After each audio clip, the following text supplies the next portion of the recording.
पारला सहर में धूमधाम रे पालित है होली उत्सव।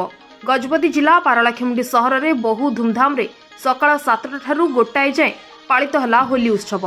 सहर में छोट छुआ ठारू वरिष्ठ नागरिक माने जणे जनकू रंग लगाई होलीर शुभ वार्ता प्रदान करथिले।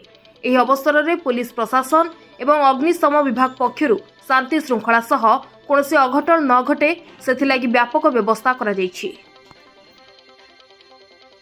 आज आमर पवित्र होली पर्व गजपति जिला पारलाखेमुंडी आम पारलाखेमुंडी टाउन रे समस्ते होली रे खेल रे बहुत बहुत खुशी अच्छा सेमती शांति श्रृंखला जमी होची आमर गोटे ये प्लेस गजपति जिला का होची शांति शांति श्रृंखला जगह समस्ते यूथ मैंने आसिक होली पालन करती बहुत सुंदर भाव सेमती समस्त श्रीकृष्ण जगन्नाथ आशीर्वाद मिले बोली आशा करती।